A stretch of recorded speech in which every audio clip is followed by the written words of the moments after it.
Good morning, criminology. This week, we move on to one of our final weeks. We are on week 14, about 2 more to go. So we're in the home stretch. So we're almost done.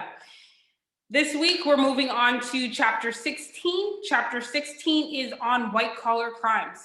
So before we get into chapter 16, I do want to state just one major thing that you guys have due on Sunday night at 11:59 p.m.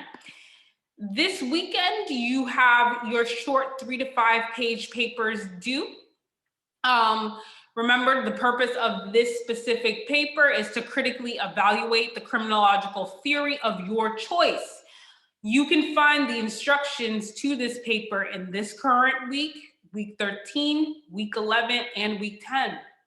Okay, you pick a theory that we've gone over throughout the semester. You can find this again in those weeks I just stated, or at the end of your textbook in the table that Walsh and Jorgensen give you. Okay, so again, 3 to 5 pages. You guys have all the double spaced 1-inch margins, 12-point Times New Roman font, etc. So again, introduce the theory, explain how it originated, who developed it, provide a summary of its major components, describe how the theory has been tested over time. Again, reference 2 major research studies that support or refute the theory. To do this, and I was explaining this weekend to a couple of you, to do this, simply use the textbook, the criminology textbook that we have for our class.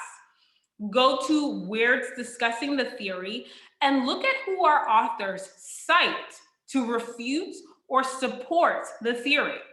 Those could be your references for your paper. And that's that, okay? Apply then the theory to a crime or incident within the last 6 months. Now, within the last 6 months, it might actually be difficult for you guys to actually find a specific crime, one that's in detail.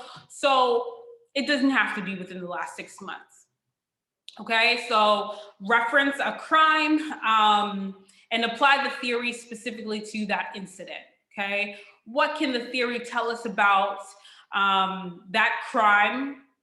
What can the theory explain about that crime that occurred? What can't the theory explain? Does the theory offer ways about, how that crime could have been prevented, explain? Does that theory do a good job of predicting that particular crime, etc.? Okay, 3 to 5 pages. 5 pages at most.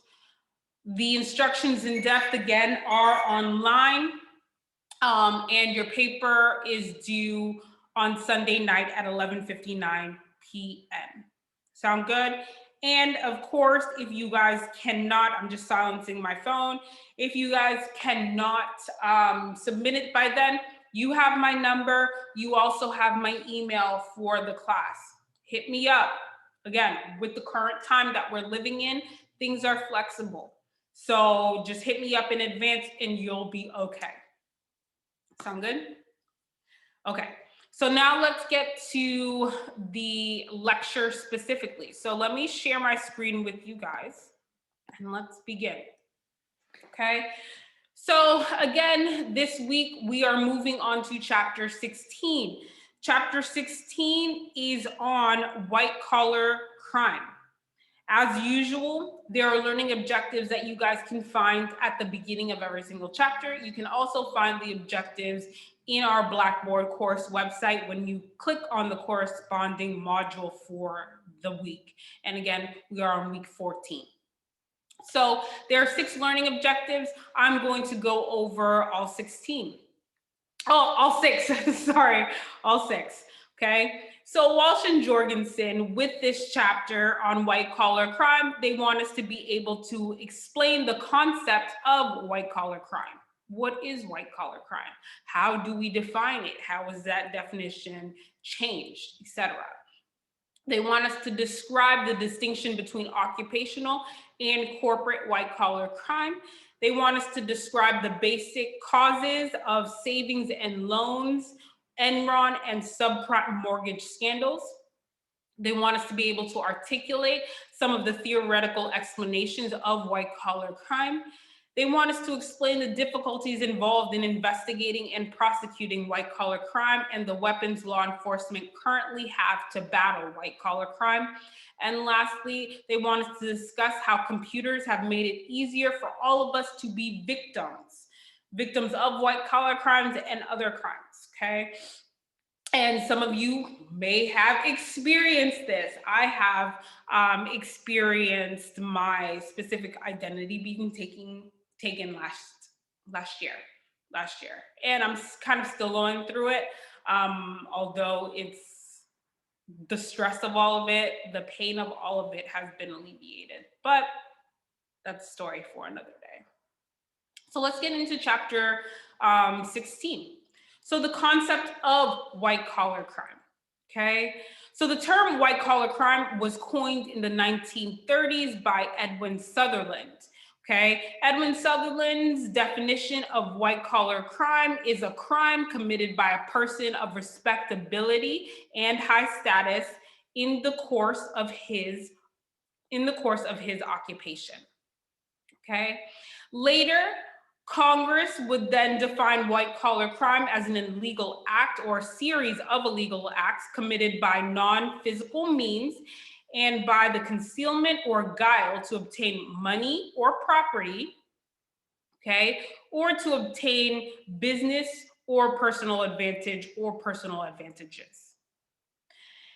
In order to fully understand the concept of white collar crime, we must differentiate between individuals who steal, defraud, and cheat, both in and out of occupational context, and those who commit the variety of offenses attributed to business corporations.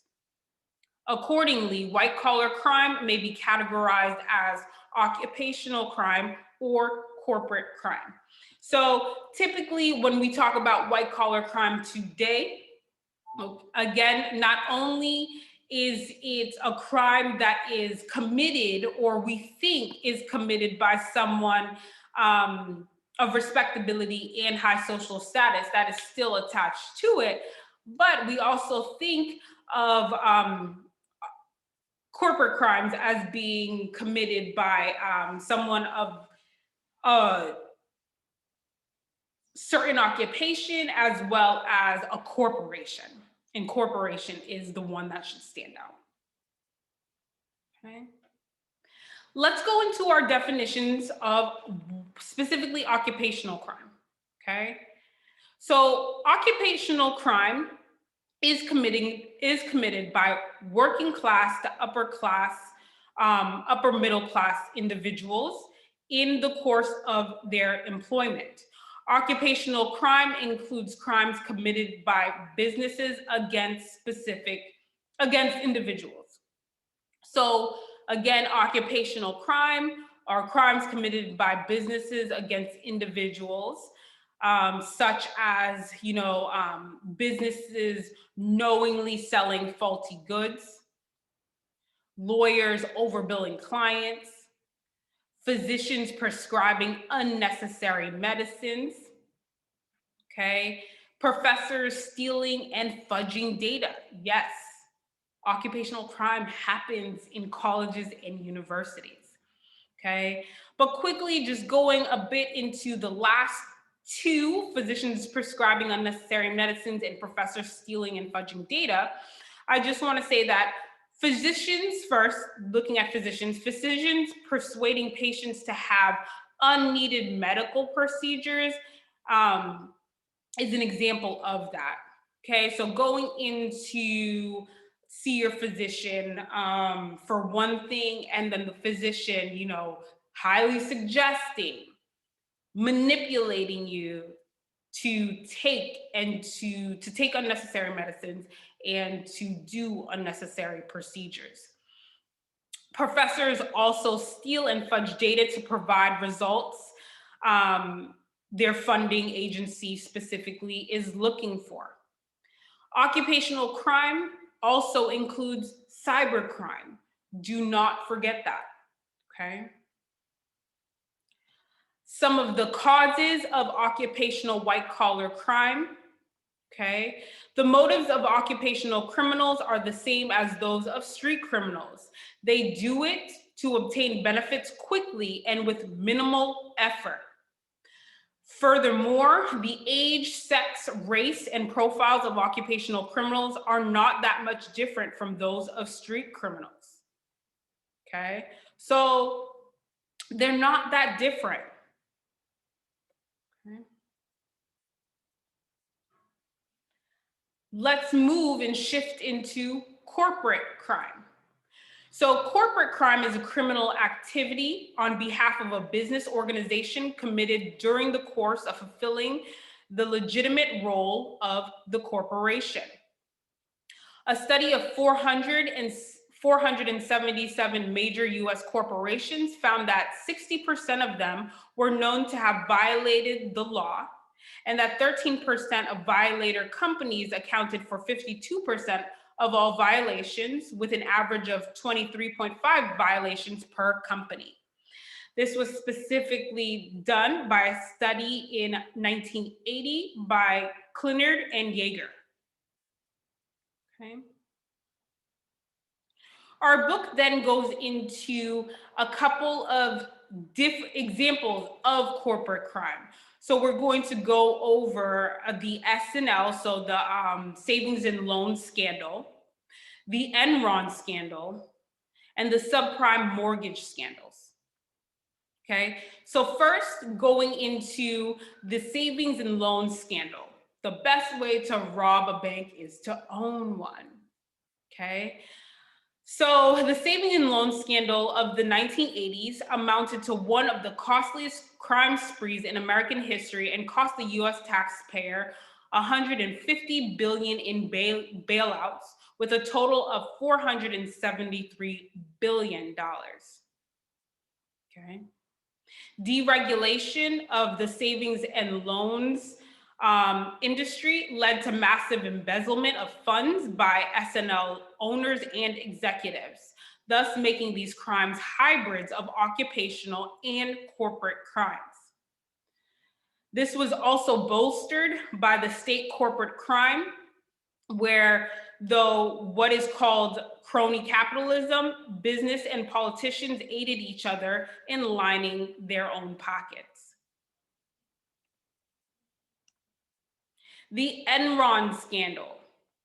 So Enron was a corporate empire whose executives created imaginary markets, paper partnerships, and phantom growth that enabled them to report profits that didn't exist and hide debts that did. They inflated reports of the company profits, or the inflation of the reports of the company profits sent the company's stocks higher, and thus with it, the bonuses of the executives also increased. The crisis effectively wiped out the retirement savings of thousands of Enron employees and cost outside investors millions of dollars. So with the Enron scandals, executives reported profits that didn't exist, and it eventually wiped out the retirement savings of Enron employees, as well as others. A last example that we have in our book of corporate crime is the subprime mortgage scandal. The road to hell is paved with good intentions. Okay, and some of your parents, some of your grandparents may have actually been influenced by this. Okay, so this scandal really, I don't want to say it was done with good intentions. It wasn't, but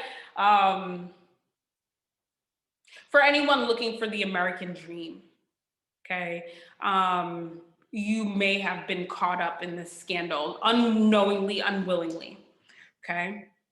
So the subprime mortgage scandal. Subprime loans extended credit to people who would not otherwise have access to it. Okay, this was a well-meaning attempt to spread the American dream around, but it ultimately led to millions of foreclosures as economic reality set in. Unlike other white-collar scandals, this engendered the idea of a moral hazard. Okay, so banks lending out mortgages to people that really couldn't handle these mortgages, and later on, especially in times of certain types of recessions that we had, the recession of 2008, led to a whole bunch of foreclosures. Okay, these people shouldn't have been given mortgages, but were given these mortgages. And then when a recession hit, such as the one in 2008, it led to millions of foreclosures. Okay. Here's a table from chapter 16. Okay, it's just it's just a table of 10 infamous white-collar criminals and their crimes. This specific table, and it takes up about 3 slides. This specific table will give you the name and the job title of these individuals. Okay, so the name of the individual, the business that they worked for, the corporation that they owned, such as Enron, etc., the crime, the sentence in the year that happened in, and then a synopsis of the offenses. Okay, so pause here. Pause here.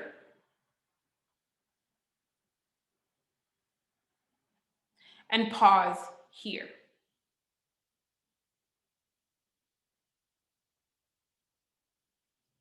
Okay.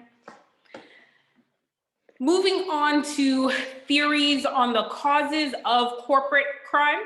And again, we're going to go over many of the theories that we've already gone over this semester. The first one that we're going to go over is enemy and strain theory when referring and looking at corporate crime. Okay. So enemy strain theory stresses that all companies and their executives are expected to the capitalist ethos and the strain of seeking their elevated versions of the American dream. But strain can only be invoked as a motive for corporate crime, not for the choice to engage in it.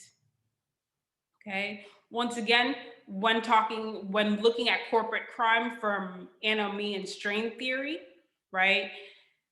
We're saying that companies and their executives are exposed to the capitalist ethos, okay? And the strain of seeking their elevated versions of the American dream. But it can only explain the motives and not the choice to actually commit the crime. Okay. Differential association theory and social learning theory. Differential association and social learning theorists highlight the fact that newcomers entering corporate environments are socialized into the prevailing way of doing things, which may include illegal or unethical behavior and the subculture of corporate malfeasance perpetuates itself. Okay, so again, thinking back to differential association and social learning theory, we learn and we are socialized to do certain crimes. Okay, so a newcomer entering a business a corporation like Enron is socialized, goes through a period of socialization. Okay, and you learn the ways of the company, illegal or not. Okay, and it includes illegal or unethical behaviors. They learn it. Conflict theory, okay?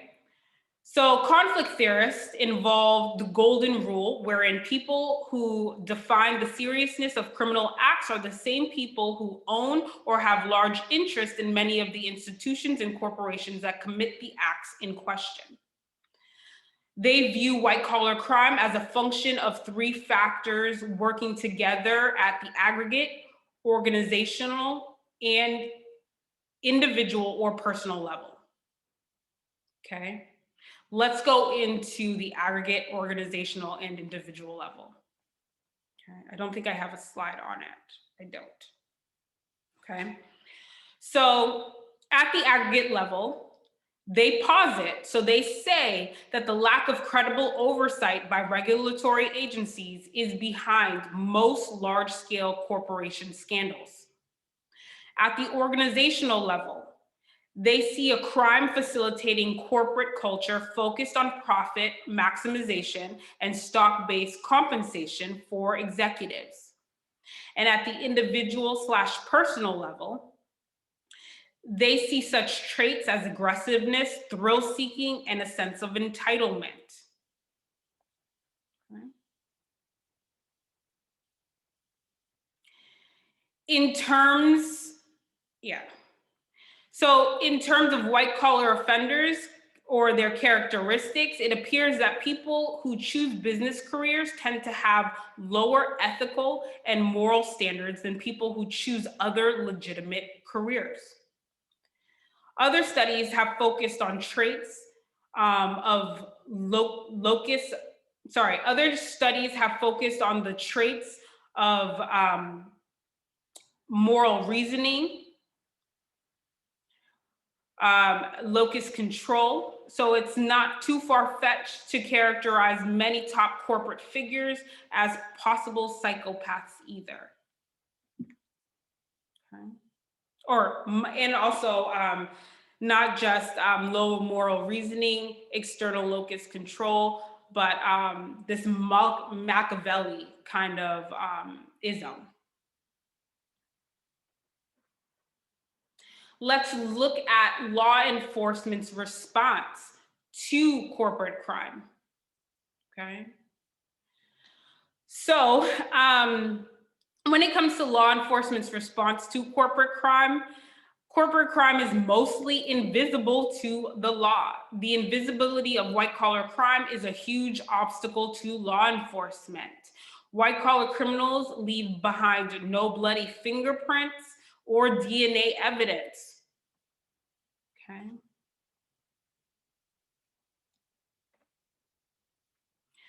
What evidence there is often requires thousands of hours and millions of dollars to actually unravel.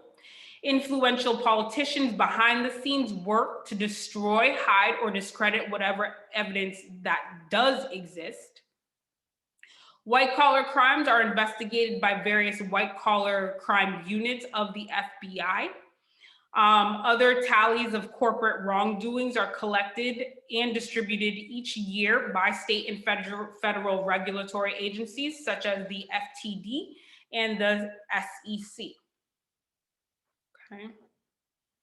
So again, when it comes to who investigates these white-collar crimes, there are certain segments of the FBI, so the Federal Bureau of Investigation, the Federal Trade Commission, and also the Securities and Exchange Committee, the Securities and Exchange Commission. Okay. Congress passed the Sarbanes-Oaxley Act of 2002, which increased penalties for corporate criminals, increased the budgets of agencies charged with investigating corporate crime, and made prosecution much easier. Okay, that was passed in 2002. An important part of the SOA, again, which is the Sarbanes-Oaxley Act, is the White-Collar Crimes Penalty Enhancement Act. This actually created new offenses with significantly enhanced penalties and also relaxed some of the procedural evidentiary requirements as well. Okay. Cybercrime, and I don't know if you guys can see that actual title, but let me move this down here. And let me move my face over here. Okay. Cybercrime. So, oh, what a tangled world we have. or what a tangled world we web and we weave. So cybercrime is the use of a computer technology to criminally victimize unwary individuals or groups of people, okay? Everyone who enters cyberspace uses a credit card and slash or has a social security number is a potential victim of a cyber crime. As computer technology gets more sophisticated, more possibilities open up for cyber crooks to ply their nefarious trades ranging from terrorism to email harassment.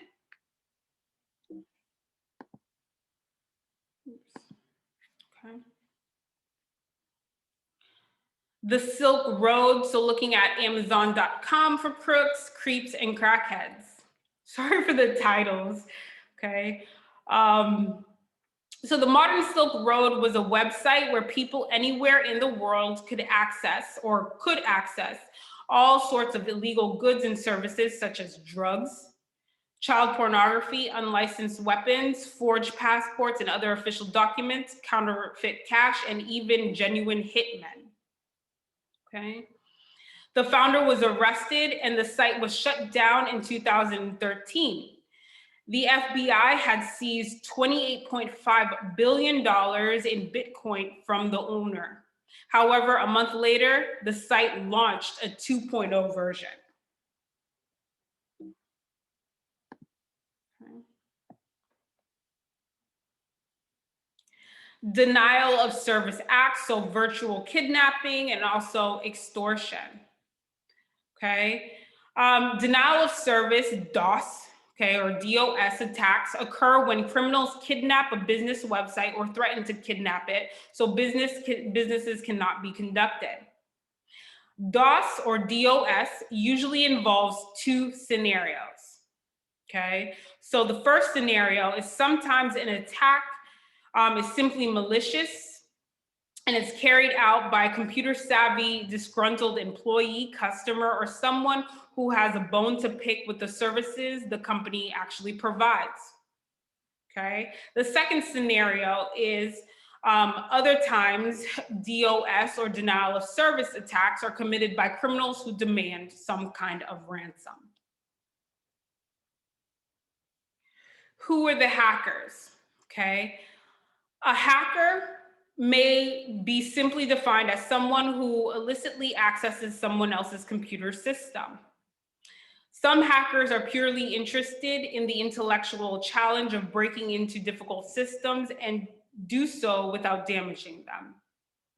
Others, sometimes known as cyberpunks or virtual vandals, break into systems and implant viruses to actually destroy the data. Lastly, the last thing our book talks about is software piracy, okay? Software piracy is illegally copying and distributing software for free or for sale. Software piracy is a crime, but few people see it as such unless multiple copies are made and sold for profit. Okay, simple chapter, just goes over what actually is defined as a white-collar crime, looking specifically at corporate crimes and corporate crimes, so crimes done by corporations on behalf of the corporation, and also corporate crimes and occupational crimes. We also went into specifically how these types of crimes aren't so different from the crimes done on the street when it comes to the makeup of people, okay? And we went into a few of the, let me stop sharing the screen, a few of the examples of corporate crimes, major corporate crimes that have happened over the last about 2 decades, 2 to 3 decades. We went over the theories of crimes and then law enforcement's reaction to white-collar crime, what they do, what they are attempting to do, how they often overlook white-collar crime, and then looked at the individuals who commit these acts. Okay, so that is chapter 16. Okay, so any questions, please email me. You do have my number, and I'll see you in the next one. Peace out.